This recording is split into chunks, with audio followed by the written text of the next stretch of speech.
Hello everyone, welcome to Chaudhary Data World channel. Today I am here with a new video on SQL series, that is another type of join which we are having, anti-join or semi-join. So we are into a continuation of advanced join series, into which I have already covered up three advanced joins. Those are self join, cross join, natural join. Into this particular video we are going to cover up anti-join and semi-join. So let's get started with the video.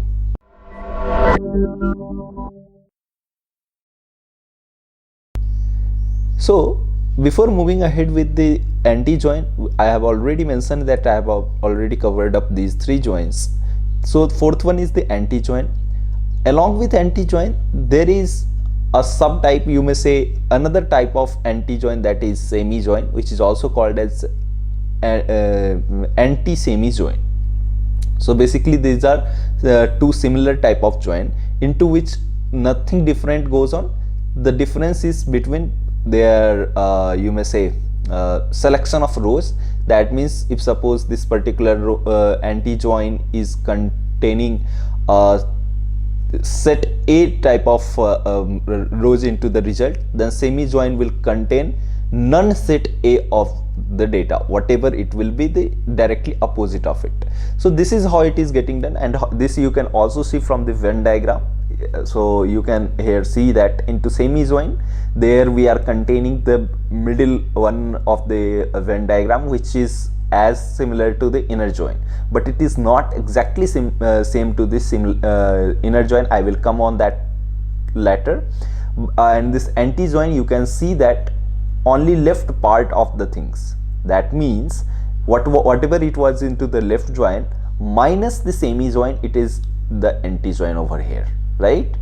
So that means whatever the data it is from the left table, or you may say the data only from the first table, is getting contained into the anti-join.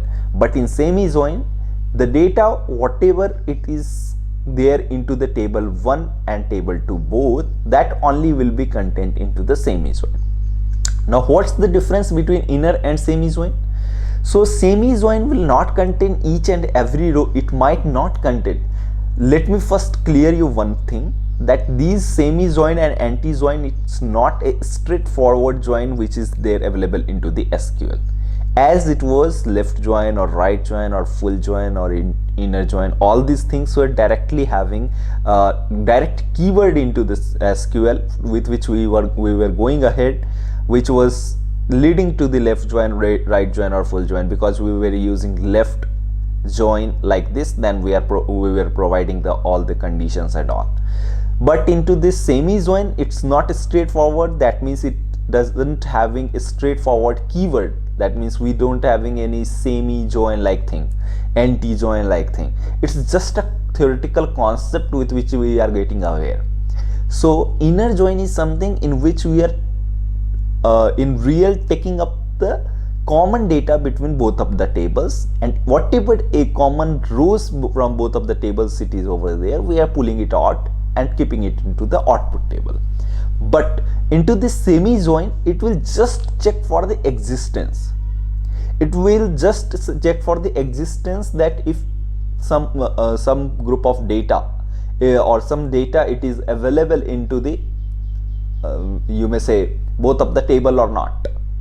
So if it is available, it will pull out some few sample data, it will pull out some data from that, but not it is not committed to pull out whole of the, or you may say each of the common data from both of the table.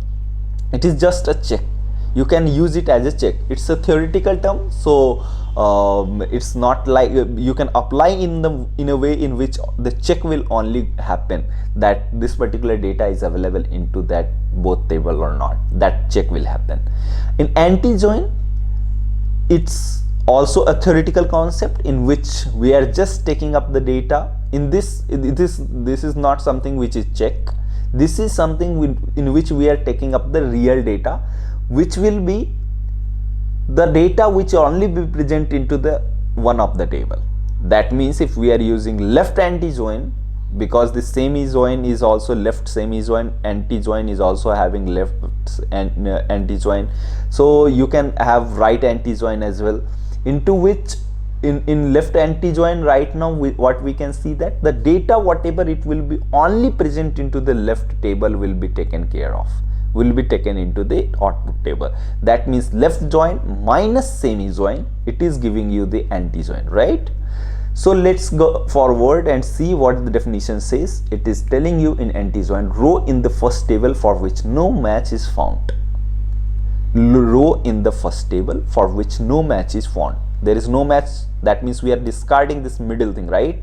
The middle thing, matched thing, we are discarding. So row in the first table for which no match is found is taken care of.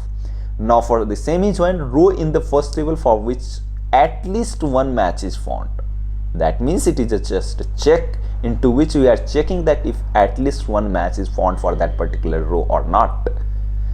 It might be that for a single row there might be multiple rows into the right table, correct? Suppose if you are having one data into the left table, correct? Into left table you are having only two data, that is 1 and 2.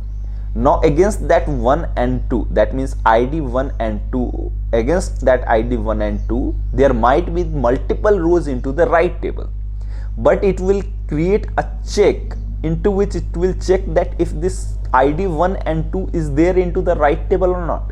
If it is over there, it will not pull out each and every row from the right table.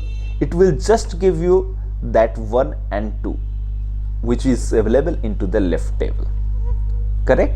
It will not pull out each of the row. Hope you are getting this point, that it will not pull out each of the row from the right table. It will just pull out the 1 and 2 ID from the left table, so that you can be understanding that this 1 and 2 ID is common between left and right table, but that is not the whole data it has been pulled out. It's just the check which it has been performed, that ID 1 and 2 is available into left and right table. This is somewhat, you may say, twisting, so just focus on this. Just rewind the video and you can just see what I have mentioned here. Into this example you can get much more clearer. Into this you can see that there is a table 1, this is table 2. When we are performing anti-join, this anti-join is simple, and into this whole data needs to be phased out. So what it will do, it will just take the data which is available into the left table. What you can see here, that data available into the left table is 2 and 3. 1 and 4, you can see that it is available again into this one, right? That means it is having ID 1 and ID 4. It is also having ID 1 and ID 4, but ID 2 and 3 is not available into the right table. So it in anti-join it is pulling out that 2 and 3 ID, correct? And in semi-join, what it is the common data between both of the table. So what is the common data over here? 1 and 4, right? 1 and 4 is the common data between both of the tables, so it has been pulled out and it is given to you as a result, correct? Hope you are getting the point, and if any confusion, let me know into the comment section. So now we will move ahead with the practical scenario, into which we will be watching what all subtype of this semi-joins, what all subtype of this anti-join. So there is not that much rocking concept, but this is, suppose there is a semi-join. What we saw there, we saw just a semi-join, but what we have done here, we have bifurcated it into the left semi and right semi. So it's just that opposite. It's not to be overthinked, right? That if suppose you are having a semi-join, which I have talked to you about into the you can see over here, right, that we have talked it into the terms of left semi or right semi, correct? But here what we are doing, where we are bifurcating into the left semi and right semi. Again for anti, so it is also called as anti-semi. So left anti-semi, right anti-semi, correct? So this I am just going to show you that what this TBL1 and what this TBL2 is containing, then we will move forward. What we will do, we will just first select a star from TBL1. Into TBL1 you can see that there is column name col1 with data A, B, C, D and E. In TBL2 we are having column col2 which is having data C, D, E, F, C, D, E and then S and T. So what we can see over here that C, D and E are common between TBL1 and TBL2, correct? Now we have taken the observation that how these row tables is looking. What we will do now, we will just select a star from TBL1 where col1 in. So what does it doing? It is pulling out the semi-join condition. So what I have told you that there is no straightforward semi keyword for this particular left semi-join or whatever it is, but we need to make it. So what we are doing, we are using in operator over here. Why we are using in operator? This particular whole statement it is telling sorry. So what this whole statement is telling, this whole statement is telling that select a star from TBL1. You are selecting all the data from TBL1 where col1 in, select col2 from TBL2. That means you are telling that whatever data it is from the TBL2, whatever data it is from the TBL2, you just need to pull those data only from the TBL1. Hope you are getting this point. So once you are done with that, that means the common data will be pulled out from TBL1 and TBL2, which will be into the middle one, right? Because the common data, what it comes, the middle one, which is the semi one, right? That only we need to verify. The common data is C, D and E as we saw earlier, correct? After that, in right semi, the things will again be same, but what it will be done, it will be directly reversed. It will be instead of TBL1, it will be TBL2. Instead of col1, it will be col2. Instead of col2, col1, TBL2, TBL1. So now what it is doing, it is selecting those data from TBL2 which is common in the table TBL1 within operator. As soon as this gets getting executed, again it is throwing you CDE, because in both of the condition common data will remain same, right? Common data either for the left table, either for the right table, that is going to be same. So it is giving you the same data. Hope you are not confusing. If you are confusing, just rewind the video. You will get to and listen it carefully. You will get to know each of the things. After that, we are having left anti-semi. So left anti-semi is what it is going to tell you. Left anti-semi is nothing but this anti-join itself. In anti-join, what we are doing, row in the first table for which no match is found. Row in the first table,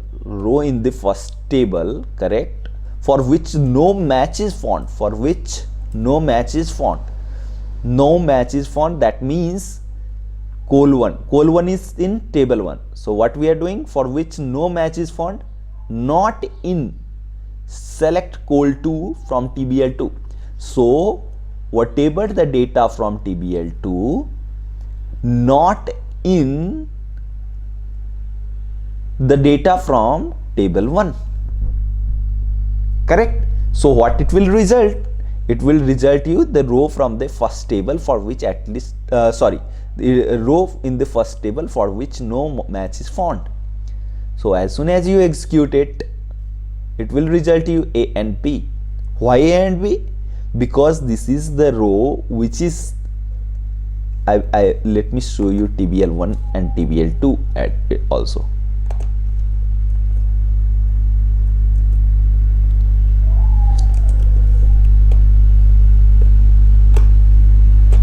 So once you execute it, we got it AB, right?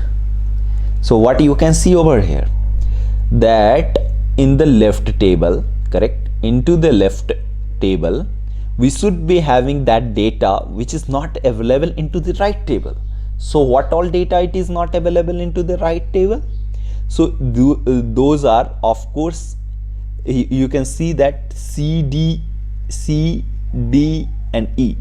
C, D and E, these are available into both of the tables. The only data which is available only into the left table, that is A and B, correct now? So this is what it is returning you. This is what it is returning you. Now into the right anti-semi, it is going to be directly opposite, that whatever data it is into the right table, that will only be given as the result. So you can see over here that S and T are only data which is available into the right table and not into the left table. So hope you are getting all the points clearer. Now if any confusion, let me know into the comment section. That was whole about this video. Thank you so much guys for watching out the video, and see you in the next video with some other topic. Stay tuned to the channel. If you like the video, kindly like to the video, subscribe to the channel. See you in the next one. Thanks again.